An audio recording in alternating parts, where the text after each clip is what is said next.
Welcome to RotoGrinders Today. I'm Jordan Cooper, aka BlenderHD, BlenderHD. You're going to follow me on Twitter. And it's Friday, April 5th. We're taking a look at the 13-fight MMA card, UFC Fight Night, something. It's some number, right? 91 maybe, or something. It's something like that. Hit that thumbs up button on your way in the door. Give me those thumbs. Hit the subscribe button. Hit the notification bell to know when we go live. We got tons of stuff today on the channel. We got baseball. We got basketball. We got college, but we got college stuff. We got PGA and soccer and everything. So click on that link in the description. Join us here at RotoGrinders Premium. We have a new deal. You get 6 months of RotoGrinders Combo Premium. We'll give you $250 off. So go check that out there. Joined as usual on Fridays for the UFC cards. It's John Breslin, aka Squirrel Patrol. Who don't worry, based on last week's card. I want an eye poke you or nut shot you, even though apparently you're able to do it. That was last week, 2 fights in a row, and they couldn't even, like, it feels like now there's no such thing as rules in the UFC. It's like whatever they feel like applying, and it was a TKO, then it was a technical decision. And then they have a replay and they don't bother. I don't think it matters that much for DFS. I mean, it's out of our control no matter what. But if I was a fighter, me and you were fighting, right? And we were going by UFC rules. I want you to know I will get my free eye poke and nut shot in. Yeah, I said it on Wednesday. Like, I'm worried somebody's going to bring a knife out and just stab the other guy, right? Like, in the first minute of the first round, why would you not? Because they're going to look at the replay. Oh, I don't know if it was a knife. It's hard to say. He's bleeding. I don't know. I guess they did stop that fight when the guy bit the other guy. that was 2 weeks ago. So at least they got that right. There were the teeth marks on the guy's arm. They kind of had to stop it. The eye pokes. I actually think it has a little bit of a DFS effect because, like, there's increased variance. You'd never know. And so, like, we see these guys, you might look at them, next to each other, face off or whatever, and you think, well, that, this huge guy is going to win. Not necessarily. Like, I go back to, like, the Jacob Malkoun fights last summer where, he was the biggest favorite on the card, like minus 800 or whatever. And I think he was fighting, like, maybe Cody Garbrandt or whatever, and he just took him down immediately and just started pounding on him. And it was like, oh, he's going to demolish him. And he just kept punching him in the back of the head and got in medical disqualification, first round win for Cody Garbrandt or whoever the plus 1,200 underdog was. So yeah, you got to keep that kind of variance in mind when you're making your UFC lineups. That's why I like writing an article on underdogs because I think it's the best DFS sport to take long shots on. Well, we're going to talk about tomorrow's card. It's a fight night card. It's a lot of low-level stuff, which means the variance goes up even more. You can see here at Lineup HQ, we do have our fantasy point projections, our projected ownership. As of now, this will be updated tomorrow. We also have the sim output, right? Me and John love looking at, optimal rates, especially for large field tournaments. We'll have the Ground and Pound podcast with Mike and Liam. That'll be out for premium members, as well as the expert survey and Squirrel's takedowns. Brendan Allen versus Chris Curtis is the main event. 8,900 versus 7,300. I'm never a big fan of Chris Curtis fights. I mean, Chris Curtis is basically a one-dimensional striker, but a pretty decent one, right? Brendan Allen has wrestling in his back pocket, but a lot of times we've seen he has no problem, trading on his feet. He's not bad. He's not a bad striker. So the upside to me in a 5-round fight with Chris Curtis is with Brendan Allen, because if he does wrestle, I mean, a 5-round decision, he could easily score over 100 points. Chris Curtis, on the other hand, like, outside of a finish, his 100-plus point potential is low, but he's also the underdog. So if he gets 10 points per round striking and the 30-point decision win, 80 points at 7,300 could still be optimal on this slate, especially when we do have a bunch of decent-sized favorites. I'm assuming based on our fantasy point projections that both Allen and Curtis will show up high in optimal rates on this slate. But I mean, there's a whole bunch of fighters here with very good inside the distance lines. Are you more likely? I know you're playing a lot of lineups, right? I play somewhere at small field stuff as well as a decent maybe 50 large field lineups. As of right now, before our simulations are done, do you think that you're going to be more inclined to roster the 5-round main event or less inclined? Maybe a little bit less than our ownership is showing, but not much less. I do like the main event. I don't know if I like Brendan Allen at 45%. I might go like a little bit under that because he's not some kind of super strong favorite. The story would be different if like the line was flipped or if the styles were flipped, because like you kind of said, like Chris Curtis is just a striker. Um, the problem is, he's the underdog, and he's a plausible underdog, but he's also like the cheaper underdog. So yeah, 7,300. Like yeah, he can get there in a win pretty easily. Like he doesn't have to do much. All he has to do is strike. Brendan Allen is the more expensive fighter, being the favorite at 8,900. But again, he has the takedown upside. So if it goes like a 5 rounds Brendan Allen like demolition, yeah, he's going to score extremely well and probably land on the winning lineup. I think the fight was it plus money to get outside the 3rd round, but favored to enter the 3rd round. So basically, it's like kind of projected by Vegas odds to end in the 3rd round, which doesn't do us much good. It makes it just like any other kind of fight, but it does have some possibility of going the 5 rounds. So I think you have to take that into consideration. This is a card. I think it's kind of a fun card for DFS because there is not a lot of like differentiation between a lot of these fighters. Don't see like the massive favorites, and or like anybody with like a 2/3 chance of winning in the 1st round or anything like that. So I think the fact that this fight could go an extra couple of rounds, you have to take that into consideration and maybe give the fighters a little bit of a boost. But I think we're showing Brendan Allen as like our highest owned fighter. So I may be a little bit under the field at 45%, but not much under the field. Well, let's take a look at the fighters at the top of the chart. Right, I'm bringing up my little spreadsheet here, which it's not finished yet. But I have the odds from yesterday, or the ownership and projection we have here at RotoGrinders. Basically, we're gonna look at the 9K first, and then we're gonna talk about Alexander Hernandez. Let's take care of Alexander Hernandez first. He's minus 205 to win, minus 110 inside the distance. He is the best inside the distance line for the salary. He's facing Damon Jackson, who isn't the epitome of durable. But Alex Hernandez is not the epitome of reliable. So the thing is that like Alex Hernandez can wrestle and Damon Jackson can wrestle. It could stall out a bit. I mean, we have him at 39%. I think it's quite possible that Alex Hernandez may end up being as owned or even more owned than Brendan Allen. How thrilled are you? Because like outside of like these guys, like the mid-range is full of fights that are more likely to go the distance.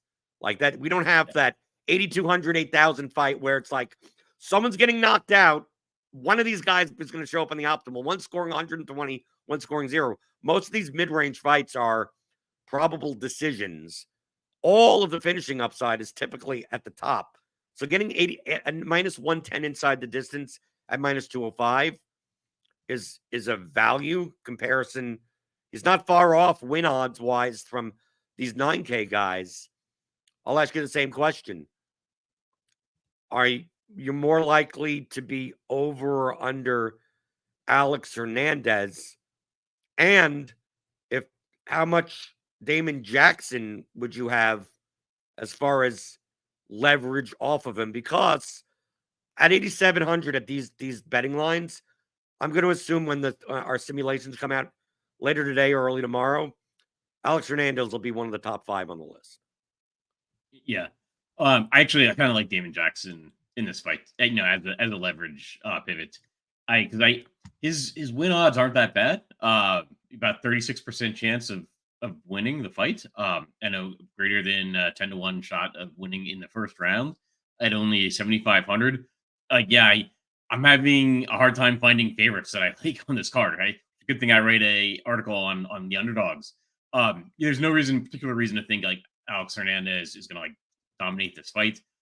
Damon Jackson just got his hair done. Got some hair plugs. This is the talk of Twitter. If you if you look at do some research on this fight, like Damon Jackson looks totally different than he did in his last fight. But I think people are gonna have a hard time like clicking on that name because he's lost 2 fights in a row. But I mean, yeah, I mean, I think he's a great leverage point if he's coming in at like a single digit ownership mark. Like, yeah, I might be multiple over the field. Like I might if he's like less than 10%, I might own him at 20. Yeah, there's no reason to think that he can't win this fight. So yeah, I'll take him at super low ownership. Alex Hernandez has had some high scoring wins in his UFC career, but some wins where he hasn't probably even paid off an $8,700 price tag. So yeah, I mean, I'm not super down on Alex Hernandez, but I do really like the idea of being over the field on Damon Jackson, and if that causes me to be a little bit under the field on Alex Hernandez, I'm totally fine with it. Again, like there's really not much that stands out on this card. So if Alex Hernandez is the guy where ownership starts to concentrate around him, that's great. I'm be under the field. Well, you're talking about you like the underdogs, a fight to target on this slate. For not going to make it to scorecards, it's probably Charlie Campbell at 9,000 versus Trevor Peek at 7,200. Charlie Campbell's only a minus 175 favorite at 9,000, which is going to push down maybe some of the ownership. We have him at 37%. I'm not sure if he's going to be that high, only because Trevor Peek is plus 150 to win and plus 215 inside the distance, which is a great price for 7,200. I think a lot of people on the low end, the two outside of Kurt, I think the 3 underdogs that are going to be the most owned are going to be Chris Curtis, the main event underdog, Trevor Peek, and Dan Argueta at 7,400 against Gene Matsumoto, who at 8,800 has a plus 315 inside the distance. This Charlie Campbell-Trevor Peek fight, I mean, I'm assuming when Sims come out, Trevor Peek is going to be high on that list because his win condition is typically knocks you out in the first round. If he doesn't knock you out in the first round, he's probably not optimal. But the betting odds would say that his first round win odds are 22%. I know you're the type of person that's like, well, I'm going to have at least 22% of him because if he wins in the first round, he probably scores 100 and he makes the optimal lineup, right? Yeah, I think he is going to be a popular underdog, but I'm going to be right there with the field because you can't get away from his style. I saw him in person in Jacksonville, the card I went to for the UFC card in Jacksonville last June. I think he's fought again since then. He lost that fight. He just keeps like coming forward, and there's not a lot of downtime in Trevor Peek fights. And I think Charlie Campbell is a little bit of the same way. So this is a great fight to target. Probably makes it the fight most likely to get canceled post lock because I think a lot of people are going to go there, and then you'll see everybody screaming on Twitter. But yeah, I'll be screaming right with them because I like Trevor Peek at 7,200. I agree. Like that first round finish line stands out for a $7,200 fighter. I've seen him like at plus 350. Yeah, so about 22% of chance of winning in the first round at 7,200. I think you need to like roster him at those at that like implied probability at least. Yeah, and like his Trevor Peek style makes Charlie Campbell appealing too because like Trevor Peek is just standing there not caring if he gets hit. I can't believe Trevor Peek's last 2 fights have gone to decision, and I can't believe they haven't scored higher. But I'll take the risk because yeah, his style just creates a lot of fantasy points. Then we got all these 9K options. We got Walter Walker, who's I believe the brother of Johnny Walker, at 9,400. Melissa Mullins at 9,300. Alex Morono at 9,200. Ignacio Bahamondes at 9,100. Bahamondes has the best inside the distance line on the slate at minus 150 against Christos Giagos. I'm not someone that necessarily considers Bahamondes to be like the style of fighter that is great in DFS. He's just like a long striker. Like he's doesn't do much wrestling. Morono plus 110 inside the distance. He's kind of more of a like some of these fights he has volume and some he doesn't, but pretty much a striker. Walter Walker minus 130 inside the distance, primarily striking, right? Melissa Mullins, on the other hand, against Nora Cornell. Melissa Mullins is a wrestler. I'm not sure how. I mean, she's minus 130 inside the distance. And I don't know. In her last fight, she felt more like a Jacob Malkoun type of can get the takedowns and then just doesn't really have a submission game, I guess, or just lies there, doesn't advance that much. I mean, Melissa Mullins is facing someone that has, I would think, like absolutely no like mat game, like literally, like basically just a power striker in Nora Canol. I don't want to put like anything in your any words in your mouth, but you know me. I always say this every week. My bread is buttered on the 9K female fighters that people don't like clicking on. Walker is facing Bresky. Bresky has UFC experience. He's not a good fighter, but he has UFC experience. Court McGee sucks, right? I mean, he's old. I mean, he's not bad, but he's not good. Christos Giagos, not good, but UFC experience. But like, Melissa Mullins could turn out to be a minus 2,000 favorite in this spot. And especially if she's not, if it's possible that she's going to have 14 minutes of ground control or something like that. Minus 130 inside the distance for a female fighter at 9,300 is pretty damn good. We have her as the least owned projected fighter in that range. What are your thoughts about all these 9K fighters and what you're more or less likely to do with them? Yeah, I think we're seeing it in a pretty similar way. Yeah, I think Melissa Dixon. I think she used to go by Melissa Dixon. Now it's Melissa Mullins. Yeah, there's no reason like she can't outscore the other fighters in this range. So if she's going to be the lower owned one or lowest owned one, great, I'll be over the field. The Walter Walker thing, I think he's going to draw some popularity. He's a heavyweight fighter. He's the highest priced fighter on the slate. So I think like on a card where there's not a lot of like differentiation, I think a lot of people will just look at the pricing and go like, well, Walter Walker, he's the most expensive fighter. There's some underdogs that I like. I like Trevor Peake. So I've got the savings. So I'm going to go to Walter Walker. Like in my hand builds that I've done just like throughout the week, so many times I'm ending up with like 9,800, like 10,000. Because I like the underdogs so much. Well, I can fit in Walter Walker, but like there's no reason to click on his name versus like Melissa Mullins. The Lucas Bresky Walter Walker fight, like the odds on Bresky have actually been going up. So I think he's only 6,800. He's the cheapest fighter on the slate, but he's actually got like the fourth worst win odds, if that makes sense. So you're getting like some comparative win equity for that $6,800. And he's a fighter that could get first round finish. His odds aren't that strong. Let me make sure it's about 10%, 10% chance of getting the first round finish. But that's not terrible at 6,800. So actually kind of like Lucas Bresky as an underdog, you're getting like some kind of win equity at 6,800. And yeah, I like the idea of going to Melissa Mullins and over Walter Walker. Alex Morono is like not my favorite fighter, but yeah, Court McGee might kind of be finished. So there's a pretty sizable age gap there.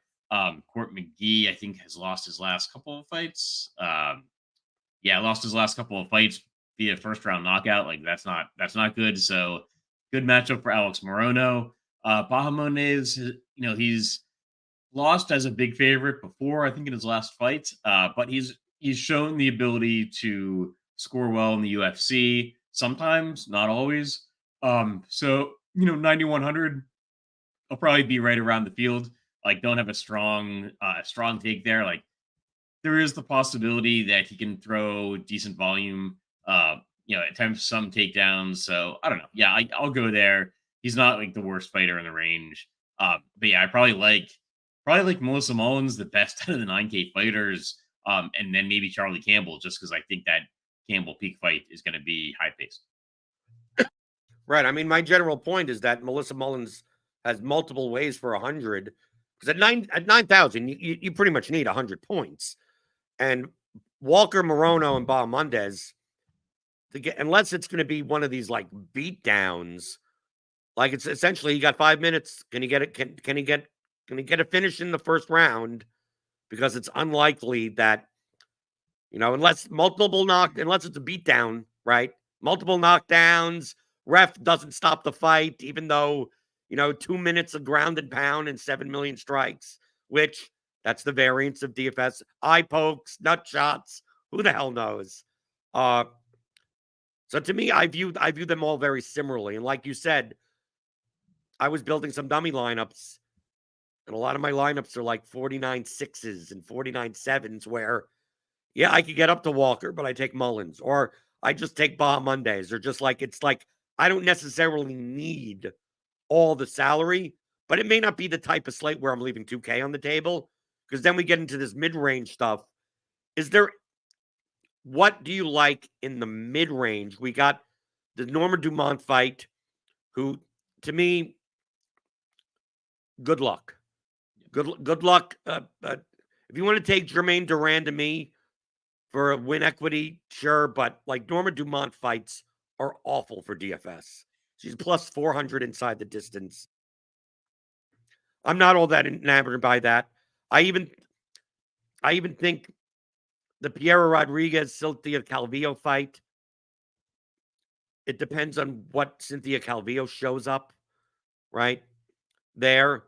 I think people will go to Victor Hugo at 8,200 because he's getting Pedro Falco is a last minute replacement, but the line isn't that wide, right? It's still like Hugo's still only like a minus 130 favorite.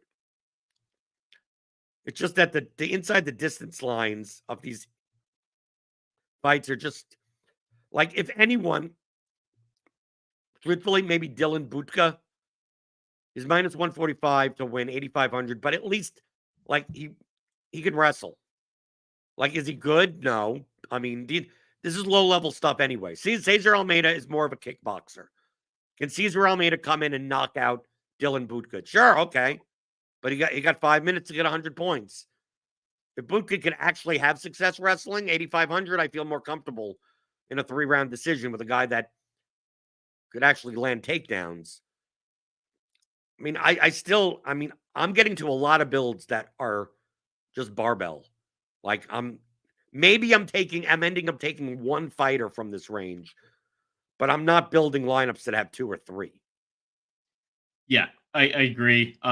So in the mid range, I actually like the favorites a little bit more. I like Victor Hugo's now got a little bit of win equity. It's interesting. His fighter Alatang, I think it was, pulled out. Highly Alatang. Yeah. Yes. So he got a last minute kind of replacement, or a last few days replacement, Pedro Falco. But Falco apparently doesn't like score that well. Like, he's more of a jiu-jitsu guy, I think. Like, he can maybe get a submission, but he's not going to get a bunch of like ground and pound, not going to get like a knockdown, anything like that. So I like Hugo a little bit. It's funny that like you almost never see like a late replacement fight where the guy just gets the same line. Usually there's something going on there. So you are getting a little bit of like win equity then for the price on Victor Hugo. Not much. Probably the guy I like most in this range is Morgan Charrier. He's a French fighter. I think. Yeah. Yeah. So he's a French fighter. I think he's got some popularity. I think pretty good first round finish odds in the best in this range at least. Showing him about 500, so about like 16% implied probability. Like, that's not bad for 8,300. Yeah, there's just not much to go with in this range, so probably like Cherry the best. Let's see, the other fighters, like, I don't know. Yeah, Cynthia Calvillo hasn't shown much in her last few fights. Cesar Almeida, I think this is his UFC debut. I think for both Almeida and Budka. Neither one of them had like particularly high scoring contender series fights. You can go there, like but it'd be more of an ownership play. There's no particular reason to think that they're going to post a standout score, even in a win, either of them. And priced in the mid range, that makes it a little bit more difficult to get to. Jermaine Randomy, former UFC champion. So like she's probably one I'm most interested in from the underdogs in this range, just because she's really probably just an underdog because of her long layoff. She hasn't fought, I think, in about 3.5 years, but there's no particular reason to think she's going to show up like totally out of shape. So we'll see what kind of shape she shows up in. But yeah, she's like beat some quality UFC opponents in the past. She's put up some high scores in the UFC in the past. We just don't know, 3.5 year layoff. I think she, started a family. So, that explains the layoff. I don't know. Yeah, I see no reason not to go there at 7,600. That's a pretty good price tag. So yeah, she's probably the fighter I'm most interested in from the underdogs in the mid range. I mean, the reason not to go there is that it's a Norma Dumont fight. Yeah. I mean, that's can she win a decision? Sure. But I mean, am I confident she scores well? No. So that's really what it comes down to. And yeah, at 7,600 though, that starts to not be so much of a concern, right? Right. Where if she's getting a decision win and it's got some decent pace, 7,600, like that can land on the winning lineup. Especially if the popular underdogs lose. Yeah. Right. I mean, we look down here. You like doing the writing up your underdogs, which will be out later today or tomorrow morning in the takedowns article. I'm assuming already you'll be writing up Trevor Peak. Yeah. I'm also assuming Dan Argueta as well because of the line value against Matsumoto. I mean, you mentioned Lucas Brzeski is still like, I don't think there's any underdog that's like not in play. I mean, Court McGee comes close because, well, can he win the fight? I mean, he's not going to win it and score many points. I mean, what underdogs do? I mean, what if we take a look at like that? I mean, you mentioned Damon Jackson for leverage, but are you going to take a shot at Nora Cornell against Melissa Mullins or Christos Giagos? Like the thing about Giagos, I've played Giagos multiple times because he does have submission upside. If he could get you to the ground, he can submit you. The problem is he typically gets knocked out before then. So like, right at that point against Bahamondes is not a small guy. Like Bahamondes is bigger than Christos Giagos. So I'm not even convinced that Giagos has that great of a path to win the fight. I mean, is there anything else down here I'm not a big fan of playing chalk dogs in my lineups, but it's hard. These guys do stand out much more than all the other underdogs. So yeah, I'll go through like the underdogs I don't like because that's maybe a shorter list, but so Nora Cornell, I'm not super high on. She won her debut in France. She's a French fighter, so it's like they're obligated to keep her around. But it was a pretty controversial decision against Jocelyn Edwards. There's maybe a little bit of home French cooking there. So and like in her win, I think she put up less than 74 points. Like so, even at 6,900, that's like borderline, kind of not getting there. And so yeah, Nora Cannoli, I'm not super high on. Court McGee, we kind of discussed. I think he's like 39 years old now. Got a decent shot of having an early finish against him. So there's like not much floor there, not much like win equity for the price. I like Brzeski more. Brzeski's got a better chance at a lower price of winning and also putting up a higher score. Right. And then, it's also heavyweight, John, and heavyweight is much higher variance. And just one errant shot could end the fight. So, like, I'm never opposed to taking shots on underdog heavyweights. Very similar to underdog like women's MMA when it's low level. Like, I don't think Cornoli is out of the running. It's not like Melissa Mullins is great, and at least she punches hard. I mean, like anyone that has enough power to knock someone out, especially in women's MMA. I think is worth something. So if you're gonna say Bresky has a shot, I mean, obviously he has a better line than Nora Cannoli. Like that's kind of what we're looking for. That's why the Court McGee's are not as valuable. But like, what what else are you looking at down here? Yeah, I mean, well, I like Bresky. I like Trevor Peak. Chris Curtis has the 5-round possibility. Like, it's not super likely. He's not really high volume. I'm maybe not as high on Chris Curtis as I would another like 5-round fighter priced at 7,300. But I think you have to at least consider rostering him with the 5-round possibility. Yeah, Dan Argueta, I like. I don't know. We'll see if he gets a lot of steam, a lot of ownership. I might prefer like pivoting to Damon Jackson. Because I don't think there's necessarily that much difference between Dan Argueta and Damon Jackson. Argueta has, I think, a big UFC score in his past. He's got like grappling upside. But like if he starts to see a ton of ownership, I'd actually rather go like Damon Jackson or Jermaine to Randomie. But like I might end up writing a Dan Argueta as well. I do kind of like him because he has that possibility of being high scoring. So yeah, the underdogs I'm just not as high on are like Cornoli, Court McGee, Christos Giagos. I'm still looking at Cynthia Calvillo going, if she actually decides to wrestle, she has 100 plus upside in a 3-round decision win. The problem is that she's a Ponzi scheme for this since, for the past 2 years. It's like you look in the past, it's like, oh, someone that could land 6 to 8 takedowns. But she's I wouldn't be shocked if after this fight and she loses that she puts the gloves on the ground. And that's never makes me confident in rostering someone that they may be going in knowing that this is their last fight, and we're not sure about it. And you winning the last fight. Sometimes you get the nice little story. 90% of the time, you're going out on your back.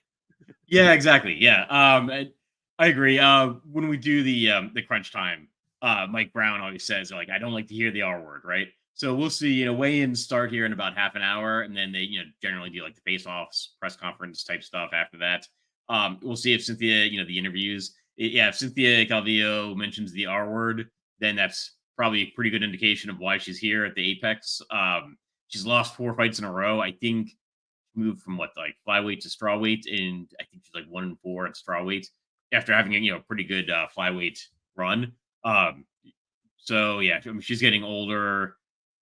I agree. Like maybe she's really recommitted to it, and she's coming in here to like restart her career, but maybe not, and maybe maybe she's just here to retire. So if we hear anything like that, I think this is about it, but I wanted to get one last run in or something, like probably a fighter to avoid. But yeah, she does have some possibility of putting up a high score, and that's like, let me say, just for UFC, if you start doing 15, 20 lineups, I think you should be rostering every single fighter in at least one of those lineups. The fighters I'd be least interested in rostering, though, probably are like Court McGee, Cornoli, Calvillo. It's like 7,800. That's starting to get a little bit pricey for a fighter that I might just be here to retire. Well, John, you'll have your takedowns article later today or tomorrow morning. I'm assuming later today. With the Ground and Pound podcast up. You'll have it later today? I've been told it'll come out later today. I haven't started it yet. Yeah. Oh, you've been told. Okay. We also have all the event breakdown, expert survey, the Ground and Pound podcast. We got the simulation tool, optimal percentages for DraftKings, everything here for premium members. So join us, but behind the paywall, where we're all hanging out, getting our premium content. You get access to Lineup HQ. You want to build 150 lineups? You want to build 3 lineups? You want to look at our projections, our ownership, everything. RotoGrinders Combo Premium Package. Go click in the link in the description. And John, you'll be on Crunch Time tomorrow. It's an early card. It's a 3 p.m. Eastern card. So Crunch Time is at what? 2 p.m.? I think 2 p.m. 3-man booth. So that should be a lot of fun on crunch time later today. Actually, for NBA, I think I'm like getting on crunch time right around the time that MLB locks because we got a little bit of an early MLB lock today at 6:40. I think 6:40 or 6:45. I mean, yeah, I think 6:40. And then got NBA lock. NBA is still going on. It's getting to be that crazy nutty time of year in NBA late regular season. So on crunch time today, and then crunch time tomorrow for UFC. And if you want to try out some of our premium stuff, 3 days, $19.99. So if you want to try it out for this weekend, for MMA, for NBA, for MLB, if you want to try it out for free, we got the Pick'em tool, right? If you're playing on Prize Picks or Underdog and you want to use our statistical projections here at RotoGrinders to find plus EV opportunities on those Pick'em sites, that's free today. It's Freebie Friday, so free Pick'em tool. So if you go there, that should be open for the public, not for non-premium people. But that's normally a premium feature. It's something that I use. I use our projections. I already have, John. I already have. Let's see. It's 11:30 in the morning, and I already have 82 bets in for MLB.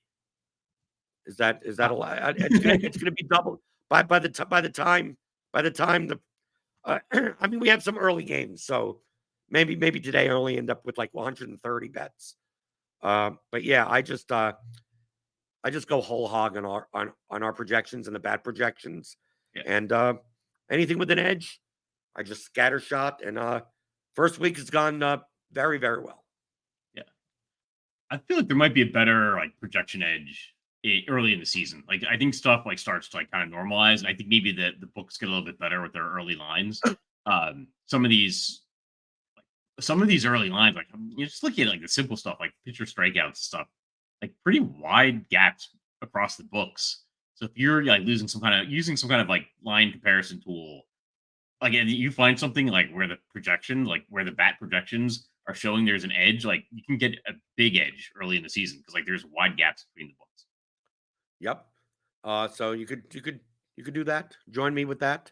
And yeah, John will be on tomorrow on MMA Crunch Time. We got NBA, MLB. Squirrel Patrol will be on that also. He's on everything, right?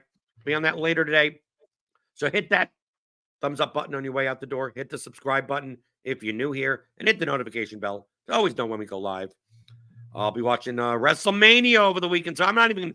This card is early enough that that 3 o'clock, I can watch the beginning of the card because WrestleMania starts at 7.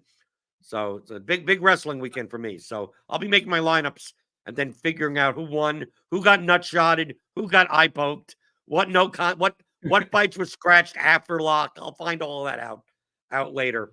But good luck to everyone else on the slate. I'll be back on Monday talking about all things you're thinking about in daily fantasy, props and pick'em on RotoGrinders Today.